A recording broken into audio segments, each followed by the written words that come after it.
Thank you to the two Matts from John Deere and Case IH. So we're now going to move back onto our farmer presentations, and first up in this second session is Michael Pfitzner. Michael and Larissa have a broadacre cropping enterprise 35 k's north of Griffith. He's been collecting yield data for 20 years and since converting to controlled traffic farming has been able to quantify production gains on their farms with evidence-based agriculture. Michael's been involved with SPAR for a number of years. He's given a number of presentations. We've got a PA in practice publication, and Michael was even a case study way back in 2012 in a GRDC project. So lots of activity Michael does with SPAR and a lot of farming groups. So let's welcome Michael to discuss PA. Thank you. Thanks for inviting me here to have a bit of a chat about I guess our journey with precision agriculture, which is over quite a lengthy time now. Okay, so today I'm just going to give a little bit of a background of where we've been, where we've come from, controlled traffic farming, I guess why we do it, and just can you have a show of hands? Anyone here doing controlled traffic? There's a couple of hands. I had no intention of doing controlled traffic farming, but as I'll explain, there was a few light globe moments that had us down that track, and it's opened up a lot of doors. There was a bit of talk before about nitrogen strips, and also sandy soils and what we do with those, and variable rate technology and what we do. So a bit of background: we farm 2,800 hectares, 35 k's north of Griffith. Soil is red sandy loam. It's sort of around that. It's probably a bit closer to 5.1 than 5.2, and areas getting a little bit more acid than that. Phosphorus is not too bad, 35, 55 Col-P. Nitrogen, we've managed to retain levels up to 40 to up to 100 kilos, probably a little bit lower this year. Zinc and copper, always low in soil tests, but we've never seen a response. Farms mostly flat to slightly undulating with some dune swale type areas, sandy soils. We've been 20 years yield mapping, 12 years variable rate, and 10 years in controlled traffic farming. So we've got a fair bit of data behind what we do. Rainfall last year 295 mils, growing season 163 mils. As you know, it was a pretty bit of a lean year. Average rainfall is roughly, I suppose, 410 to 430 mils, in growing season 257 as an average. So that's where our farm sits. I've got a graph here that's looking at rainfall, and it's a cumulative rainfall graph. So in other words, if the rainfall for a given year goes up by 200 mils, the graph goes up, and if the rainfall is below average by 200 mils, the graph goes down. And we start to see a bit of a trend, and I think this is important in understanding where we sort of take our variable rate, whether we're in a moisture declining period as we were in the noughties, the 2000s to 2009, or we're sort of building moisture in these latter years. Obviously there was a bit of a dip last year, and I guess it's interesting to note the trend is still up, but because it's down, generally the trend is usually down with a couple, not just one. Well, there's one, but generally the downtrend tends to be a couple or hold. So my gut feel is that this year's probably not going to be above average, just based on that. Interesting, if you do the same with growing season, we're still in decline. There's only, over the last 15 years, there's only been a few above average growing seasons. So I guess what that's telling me is that our rainfall patterns are more summer based, and if we don't have stored moisture this year, then it's probably a big ask relying on growing season rainfall to get us over the line, is my gut feel. So I've got here, compaction is free, but at what cost? Sheep, interestingly, they love controlled traffic. They make sheep tracks everywhere. They obviously cottoned onto this idea well before we even thought of it, but it's an interesting slide nonetheless. So what got us into controlled traffic farming? Back in 2008, we got some satellite imagery done, and it was high resolution satellite imagery. It was 60 centimetre pixel size. Showed pretty much every wheel track that not only was going east-west, we were sowing east-west in those periods, but also we sowed field peas in here north-south. And with the software, we could work out that we were actually running a wheel over 48% of the paddock, and that really sent alarm bells to me, because this was new information that I hadn't realised, and you could sort of see the result of a reduced biomass. At the time, when I was thinking about getting into controlled traffic farming, there was a few of the machinery guys saying, look, you're wasting your time, why even bothering? This is valid in Queensland on those cracking clay soils, you're on red sandy loam, what are you going to achieve? So I thought, well, rightio, we better put some numbers behind this. So in 2009, we had a bit of a trial where, well, not really a trial, I just next to a fence line counted in 40 runs of this trial paddock and snapped off the heads for a half metre row, weighed the heads to roughly work out yield per row. Obviously looking at where wheel tracks we're next to the fence here, and then you could assume that pretty much from here through wasn't going to get a wheel on it, because you can't physically get a machine close enough to the fence to get a wheel there. And then here's probably fairly representative of the rest of the paddock.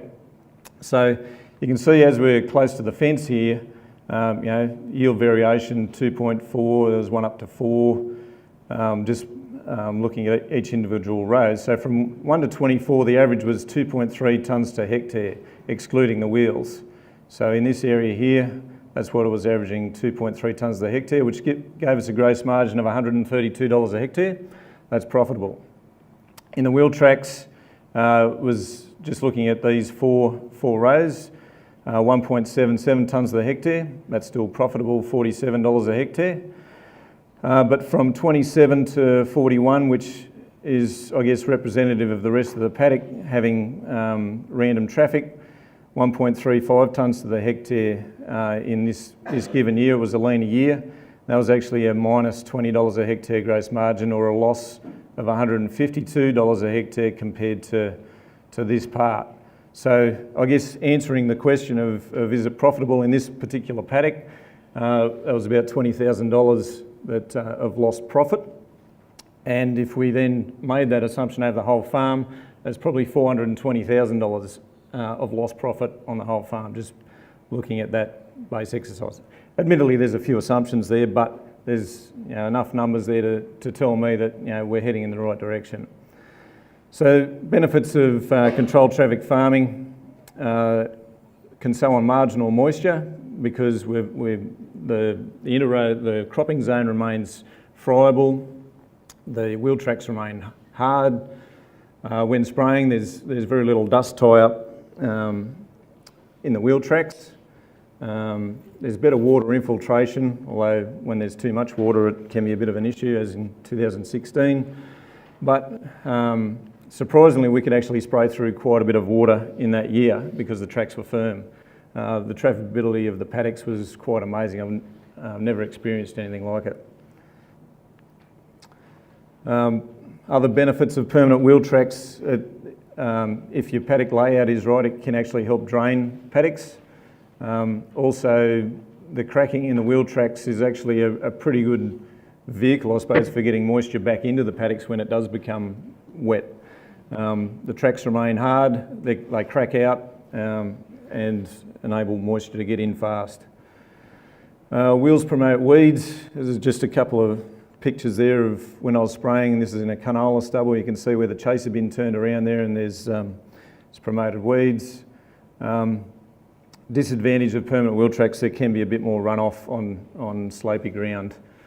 because the tracks are hard and moisture, or the rain runoff is faster on those tracks and can create a bit more erosion. Bit more evidence of wheel tracks. We've changed a lot of our orientation from east-west to north-south, and you can see still, I think that was about 8 years after we've changed, there's still some inherent tracking there. So yeah, we're on a 12-metre system. It's what they call a 3-to-1, so 3 seeder and harvester widths compared to 1 sprayer width, and our spreader is 24 metres, so it all fits in with the system. Nitrogen strips, we mucked around with higher just spreading by hand, higher nitrogen rates, working out what upper levels and lower levels were on these sand rises.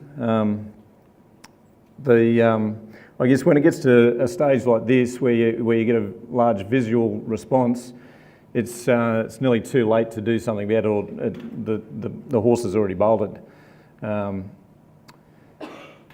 So yeah, nitrogen, you can't manage what you don't measure, and that's a fantastic benefit of controlled traffic.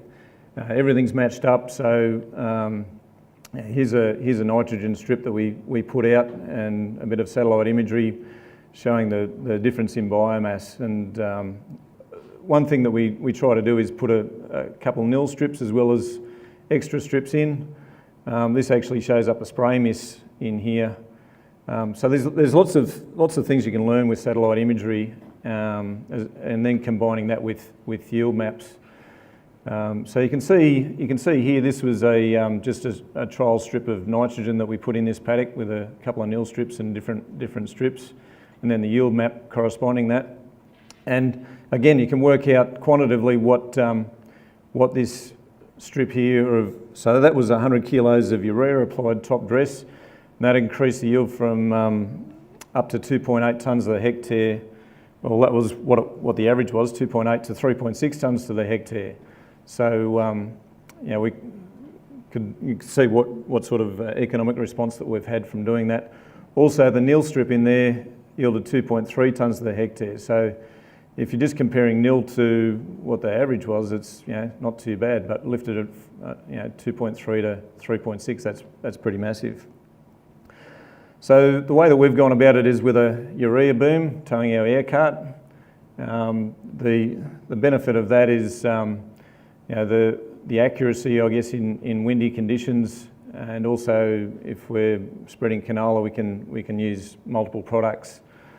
The limitation, I guess, is the more volume you put through, the slower you're going to have to go. But it's highly accurate, as you can see there, where it's been and where it hasn't. We still see urea as the cheapest form of nitrogen.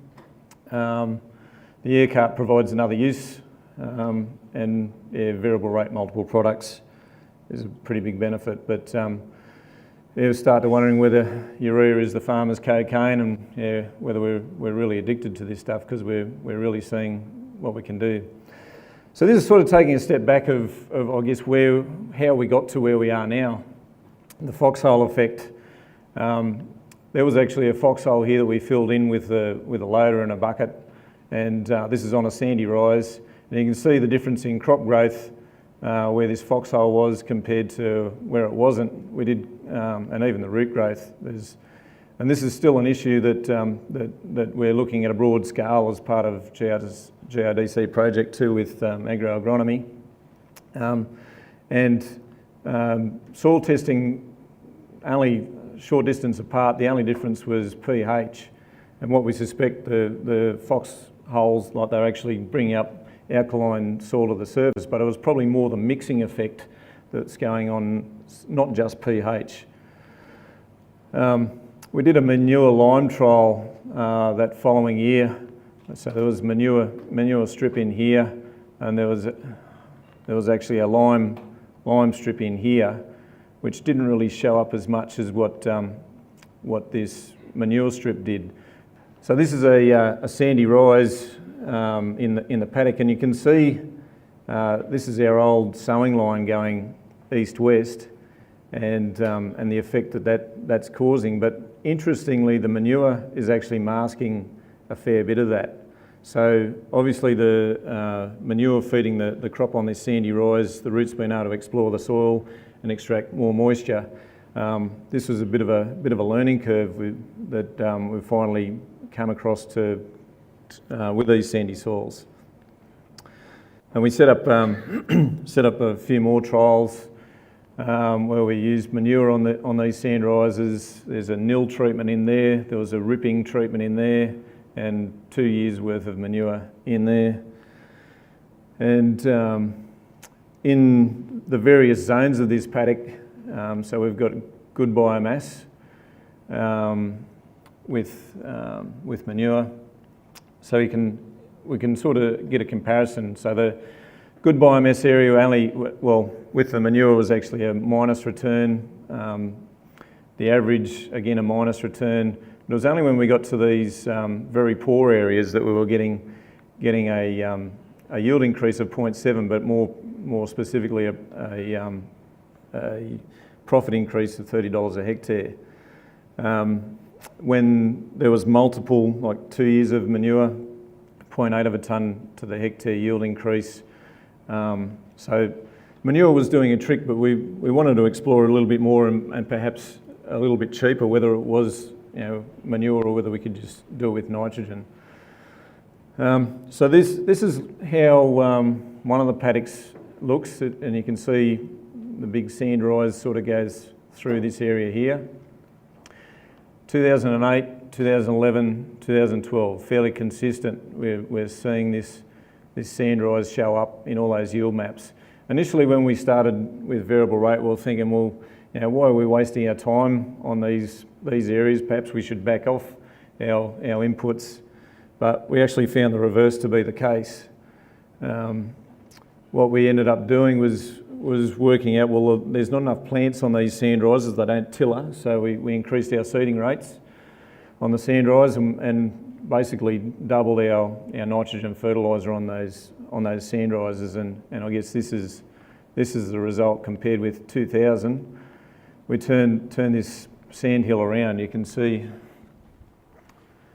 So the green area there, the yield's 2 to 4 tonnes a hectare, which is quite an increase from here, where it was pretty much a tonne of the hectare, just by increasing seeding rates and nitrogen.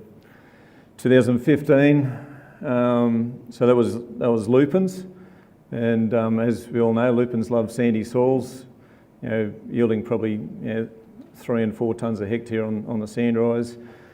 And then 2016, which was quite wet, these areas got flooded out. So variable rate nitrogen actually worked pretty well, because we had low rates of nitrogen on these areas that ended up getting flooded out anyway, and we actually pumped these up so that on that yield map there, it's actually in the green is 4 to 5 tonnes a hectare off these sand rises, which is quite remarkable considering, I thought a good yield on those was 1.5 tonnes a hectare, whether it was a good year or a bad year. We're always finding moisture there after harvest, and the crop wasn't utilising it. So for these particular paddocks, they've actually responded really well. And that's actually a picture of that paddock, except it's looking at it the other angle, looking at north to south rather than south to north. So you can see this sand rise here and the areas of water. So yeah, it was, as we know, 2016 was quite a wet year. And this was the same paddock, canola this last year. Again, another paddock that has these sandy soils in them. You can see this big sand rise in through here. Yield map from 1999, and then 2017, last year's yield map. Quite extraordinary, given that last year was a lean rainfall year. This paddock averaged a bit better than 3 tonnes to the hectare, and these sand rise parts in here were between 3 and 5 tonnes to the hectare. So quite extraordinary in a dry year. And that's basically our seeding prescription map.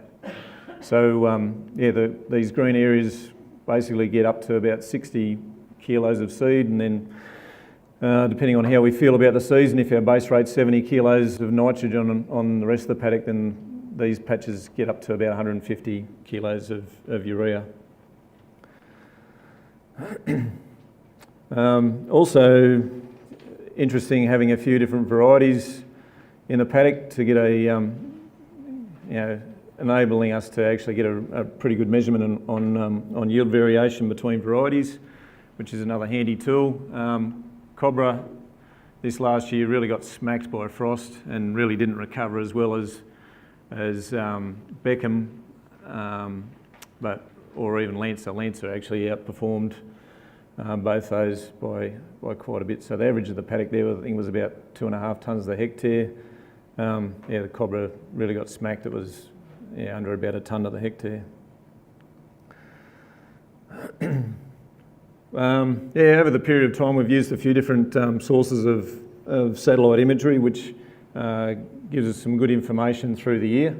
In this particular paddock here, there's a few things going on. It was a vetch stubble, and we used Secura in the wheat on this section here, which, as we know, Secura does reduce biomass early on.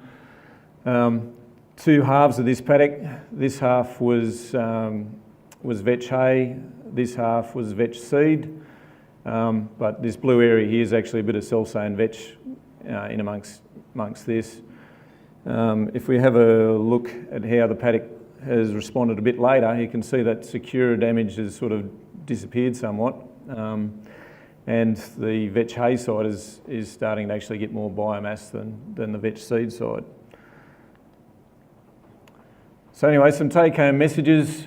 Compaction was costing us a lot more than what we thought. Controlled traffic allowed us to quantify dollars per hectare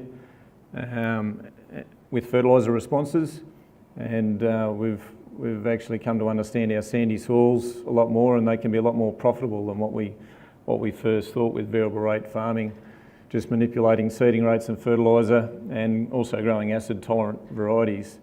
I know lime is something that we have looked at, but and certainly some of these sandy soils have got an issue that a 0 to 10 doesn't actually pick up that well. It's actually probably a 0 to 12 or a 0 to 14 centimetre depth. So variable rate lime is something that we're going to look at down the track, but short term, acid tolerant varieties and variable rate is helping us big time on these sandy soils. So thank you.